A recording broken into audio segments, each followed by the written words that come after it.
What's up, everybody? Ethan's fighting me on this. I'm Jill at CoachJill.April. Welcome back to the podcast. I don't even know what episode it is. I don't know why I always try to find Episode number, right? 30, maybe? I don't know. 30 of season 2. Yeah, either 29 or 30. I don't know. And Jill's running this episode. I'm your host, Jill. Nice to meet you. It's the first time she's been thrown into the fire like that in 2 whole years. We have to start with hards. Ready, go. Yeah, my hard this week is I went in for my big doctor's appointment, and I say that both loosely and very directly. A very important doctor's appointment for so many reasons, and without droning on into we don't have time for it this time. The hard was having to sit and explain myself to somebody again. Even though this person, to their credit, was 100% on my side, it doesn't matter. Jill knows that to be true. It lived it for the last couple of years with me. It doesn't matter. If at one point I know you're on my side, the problem with CPTSD and TISM and all the other shit that I have to deal with in this brain is that in the very next moment, you by no fault of your own could be painted as the enemy. And that's really tough in medical settings when you're trying to get care appropriately. First, women know. Black people know. Black women know. Anyways, so it was really hard. And Jill did really good and does always really good with helping me get through the things and sitting with me and being able to advocate for me in when it gets hard, when I get overwhelmed and before I have to go through the process of having the way that I react have be a thing. Yeah, that was hard. It's always hard. It's hard. It's easy to talk to you guys about it. It's really hard in those settings to convince people that I actually need support, because I have to convince me every day that I need support. Yep. Yeah, we live in a weird world where there's supports and systems and things, but you have to jump through 8 million loopholes to get to them, and you have to answer the questions right, and you have to prove that you're like fucked up enough to deserve the support. And it's not actually fun to have to explain yourself to hopefully get support you need. Like, logically, I understand why it needs to be done so that everybody can't just walk up and be like, yeah, I need that too. But the questions were like really intrusive, and like it really. And this is a stranger that's reading this. It really. It's not even a doctor or a therapist. Sorry. And it really has to be like answer them right. And there shouldn't be a right or wrong. It should just be a you need support, but there is a right or wrong because that's the world we live in. And to Ethan's new doctor's credit, like, she handled it the best I think she could have. She saw that Ethan was uncomfortable trying to answer the questions. And she was like, it's okay. Like, I'm just trying to help you get this done. Like, we just got to answer these questions. And then saw that he was getting like increasingly more uncomfortable. And without me even having to ask, she was just like, okay, we're going to keep talking and just like let Ethan be. And she said, just remember to breathe and we're going to keep talking. Yeah. And she looked to me for the answers, which is like all I think we could have asked for in that moment of just like, and she was short and sweet, read the question, looked at me, ticked the box, and she just like went through it as quickly as she could. But yeah, it was still like uncomfy to watch Ethan be uncomfy having to explain his own brain. But I liked, she was like, oh, you have a new fidget. You had a different one last time. And I thought that was wholesome that she like remembered what fidget Ethan brought last time.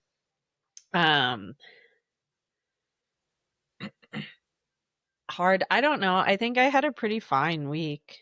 I don't really have anything that's sticking out as like super hard, because I talked about bleeding and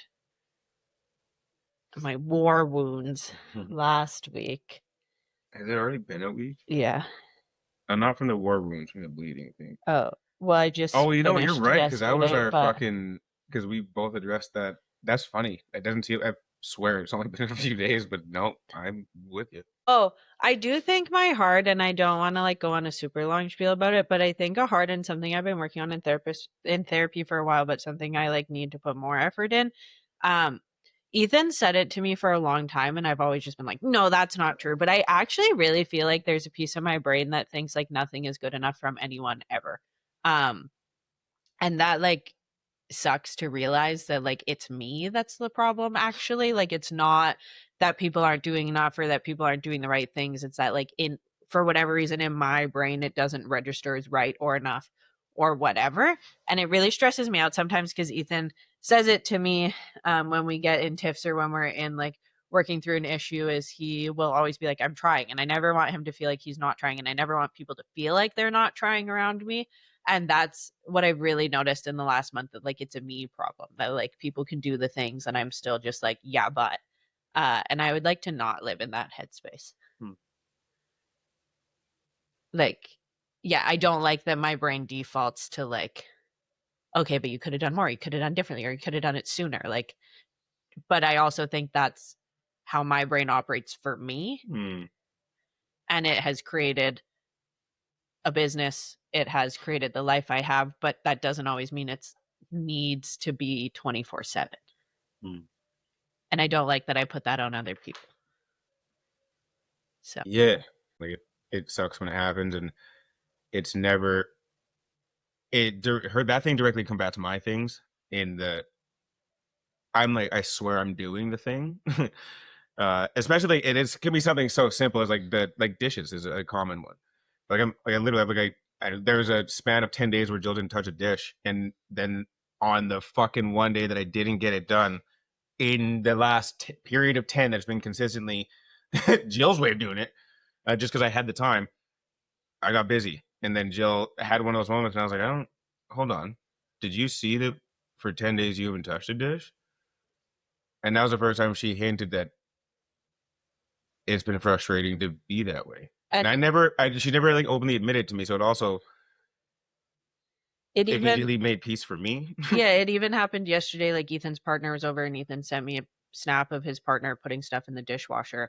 And I should be like, wow, thanks for being helpful. And my brain was just like, well, no shit. Like that's what you should do if you're being fed at somebody's house. But that's not fair to immediately be like, obviously that's a thing you do. Like just because it's obvious to me does not mean I should expect that of everybody else. That's interesting because you brought it as a concern. That's the only reason that you got that snap. You're like, just because I don't get to see these things when you're with your partners. Do they make food? Do they clean up when they're here? Like, cause in our house, you guys see it. Like, if Jill makes food, we clean up. I wash her pots, all that shit. If I make food, Jill's like right behind me. Yeah, but in this thing, right? Like, it's a. So Jill brought it up like when I first started seeing my partner and asked these things. Like, yeah, like people do. They just don't. You don't always get to see it, and that's fair. Especially if they're gonna be here as often as I want them to be, then they pretty much live here. So you got to do dishes. But that snap was only meant to be like I didn't even have to ask. That was like she's just assimilating into our life this way. Yeah, and I don't like that my initial reaction is like, well, no shit. If you're being fed at somebody's house, you should help clean up. But just because that's a no shit to me does not mean it shouldn't still be appreciated. Like, I think I'm allowed to live on both sides of like. Yeah, you're not wrong. Like but I also can be like, you probably should offer to clean up in some way if you're a guest in someone's house for extended periods of time. And I think that's where my brain ends. It's just like, well, no fucking shit. Obviously you got fed, so you should probably also clean up. But I can also like would like to at least match that with like at least she's doing it instead of not doing it at all. Like I just don't love that my brain just ends on the like, well, obviously our roommate used to do shit. Our old roommate used to do shit, but he would do it wrong. And I would just be like, don't fucking do it then. And that's not fair because then people aren't going to ever help me with things because they're like, well, if I do You've always been able to call that out, though. If I do it wrong, then and Jill yells at me, I just won't help at all. So I can't just be like, okay, you helped, but you helped wrong. Poor Brian. But now with a Y, Brian with a Y. But now our old roommate's girlfriend is like, oh, Brian's so helpful. You're welcome. You're fucking welcome that I yelled at him enough times that he knows how to do things now. Because that man didn't even know how to clean a toilet. Fuck. And I've fought it for a really long time. Like anytime Ethan's like, it feels like I'm not doing enough. I'm like, that can't be a me thing. And then when it happened with his part, I'm like, oh no, it's actually my brain of like, That can't be Okay, but fair. you could have done it better or different or sooner or whatever, and that's just like not really fair to people to be like, you tried but you didn't do good enough. Like, Yeah, like I that's not think fair. that unfortunately I think there's also like a blending of like you've also asked people to do it away and it gets done wrong even though you gave it like that. I can see how that blends because you also do randomly add instructions for me that I've missed. Like you're yep, I should probably do it that way.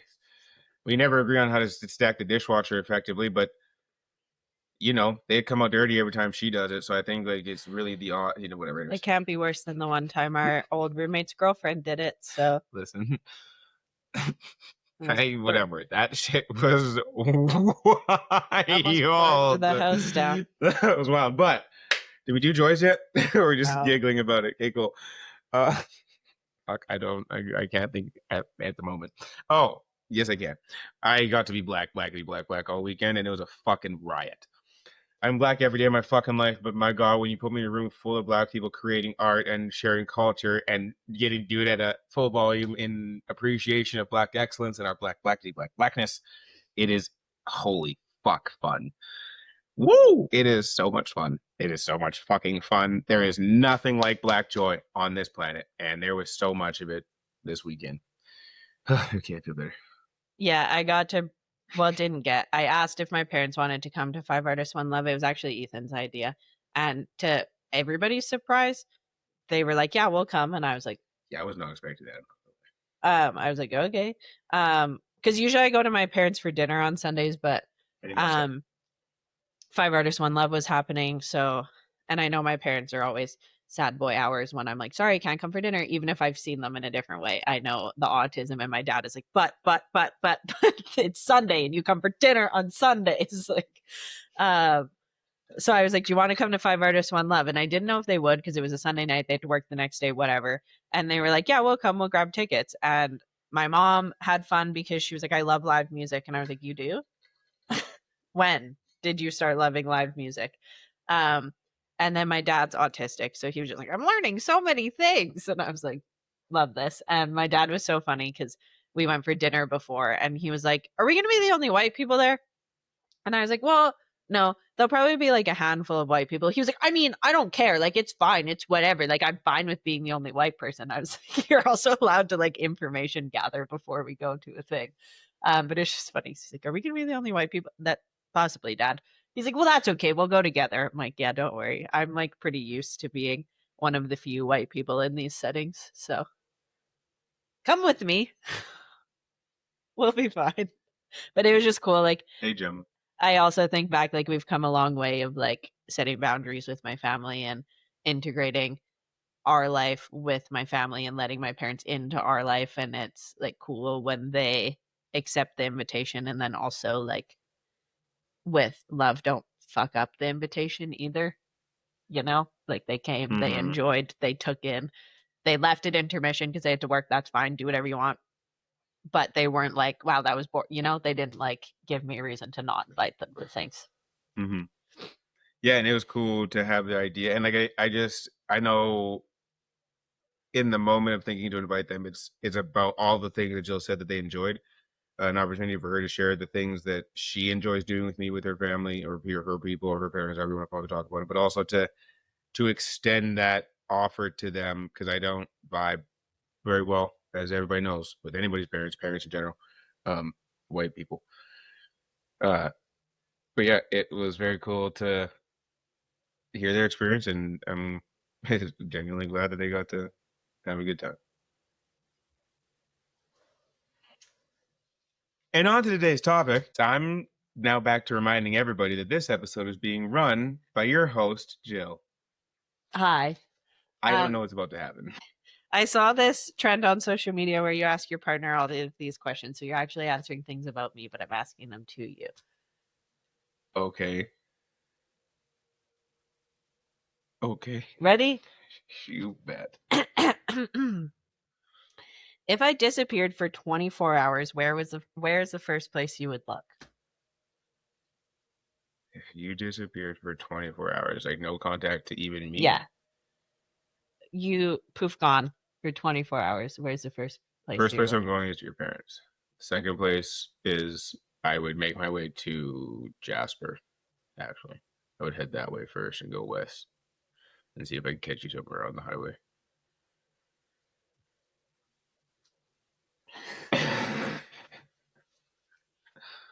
Is that the answer? Yeah, it can be whatever you want. I think that's pretty accurate. Yeah. All right, question 2.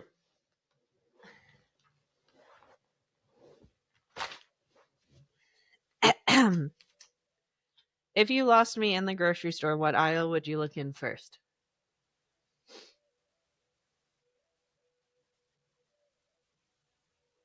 It would be a toss-up, actually, between milk and coffee cream or fruits and veggies. You don't buy anything else religiously except for nothing. Coffee. Yeah. But we don't run out of that nearly as fast. Actually hate how much time I spend in the milk and Yeah, coffee. that's like I was gonna just go right to fruit and veggies because you're the only thing in this house. That's where you would go. That's what you make sure you get them. But like, no, you're the person that goes to H&W. Like, oh no, it's going to be milk and cream. If you lost me in Costco, where would you look first? Clothing. Still trying to find those long sleeves. Yeah, like there's just too much stuff you always search for on the way in. If I had a warning label, what would it be? Hold on.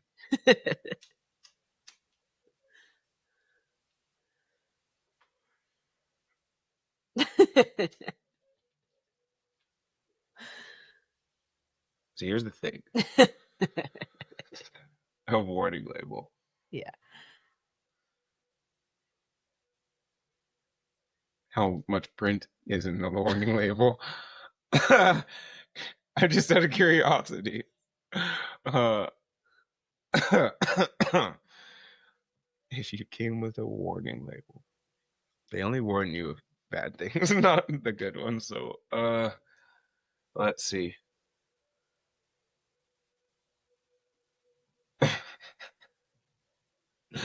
Nosy as fuck to such an incredible fault. It's actually spectacular.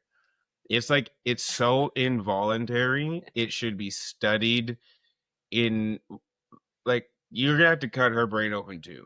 Wow, I have a lot more.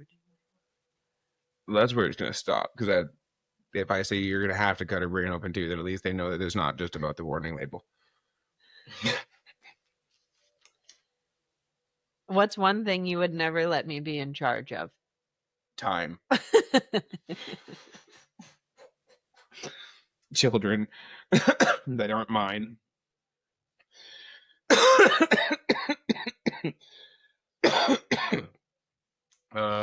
Never let you be in charge of. Time is fair. Time is really up there. But time's a construct anyway. So like, if we're breaking it down, nobody has control over that thing. We all die, so nobody actually has control. Children that aren't yours, that's also fair.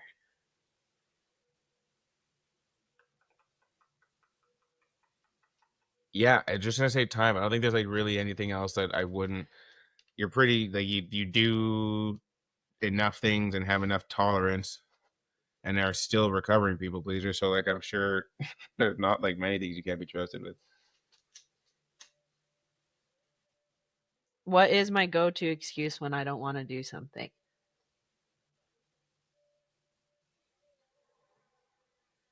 You don't really.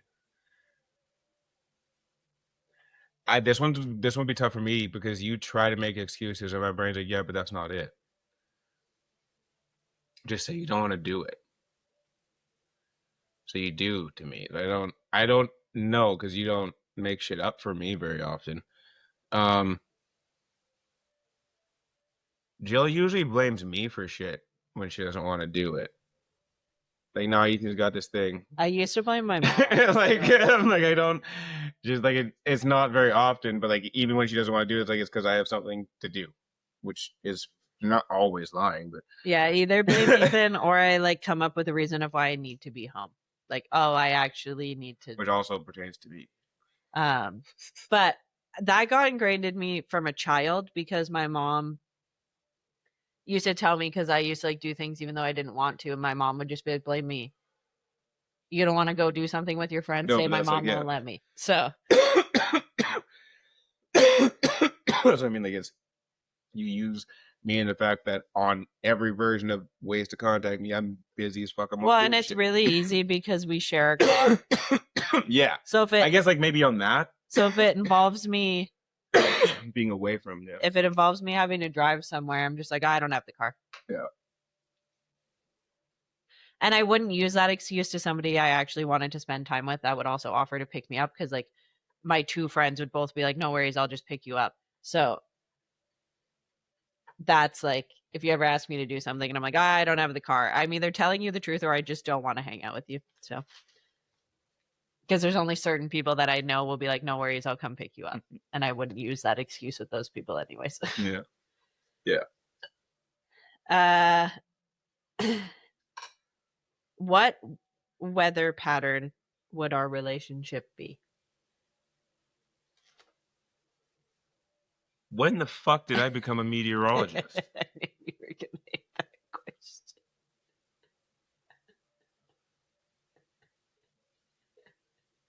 question. I was gonna leave it. We're a fucking hurricane. What do you want me to say? I don't. We're like much more like a tsunami, because like first there's like a, and then everything's fucking fine, and then all of a sudden this wave of emotion comes out of nowhere, and then we're fine again. I hate that fucking question. I know I was gonna take it out, but I said it'll be more fun if I leave it in. The people I saw do it first, he was like 70 degrees, sunny with a light breeze. And I said, that's not the answer I'm gonna get. He was like, It's always on a hot day. Like the day started out fucking fantastic. And like, then someone was like, what was that? Still a nice day out. And then it's, holy shit! And then we got to clean up a mess. Either fun or not fun. I meant it. I just giggled because he was like, we're consistent, like 75 degrees. I'm like, that's what I'm going to get. Last but not least, if I, me, Jill, called you from jail, what would be your guess as to why I'm there?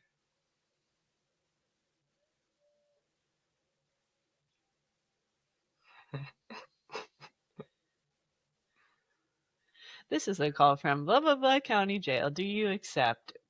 Right there, you have to guess how I ended up in jail. Oh, there's a dead man somewhere.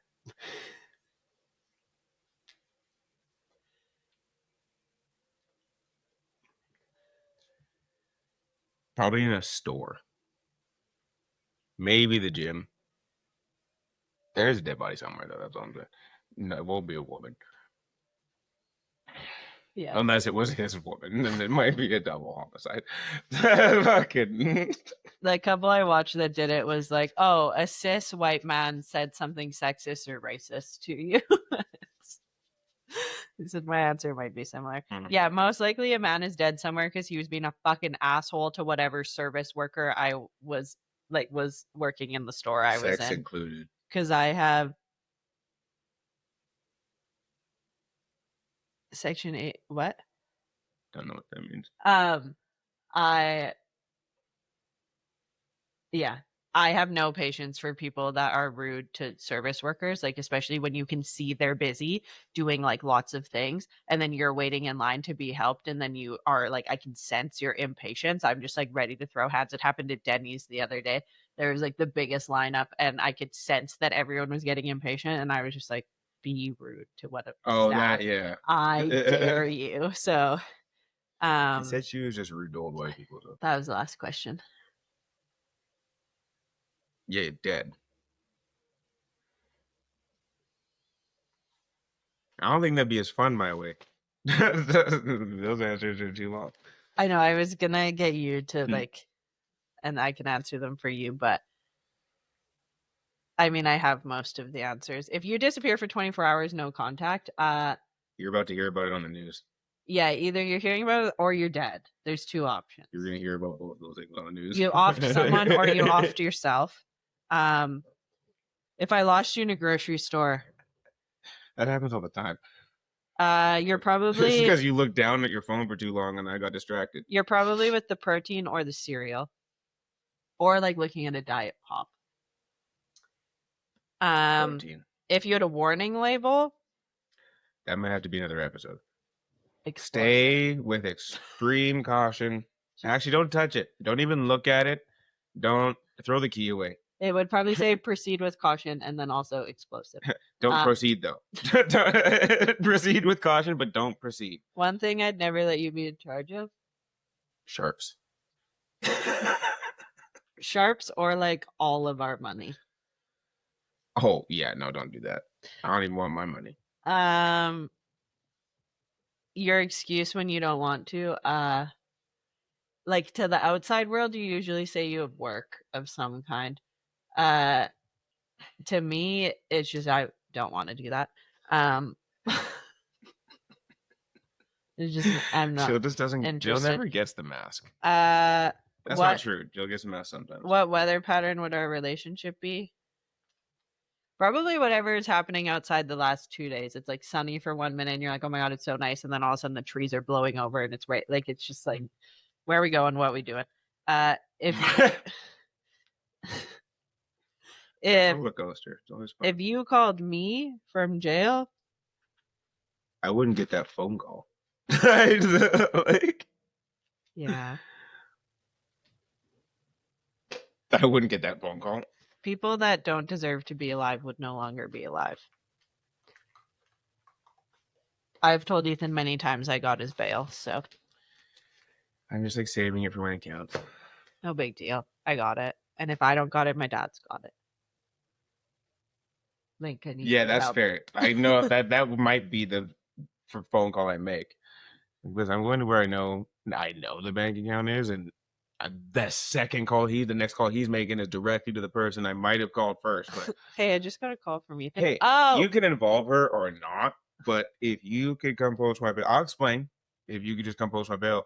No, you can ask questions, but when you get here, bring it. I don't give a shit. my dad's already offered to defend. I told him that if this province ever gets to a point of having to prove your citizenship on a license plate, I'm not doing it. And I was like, you can arrest me before you make me do it. And my dad goes, I'll bail you out of jail. Perfect. That's what I wanted to hear, Dad.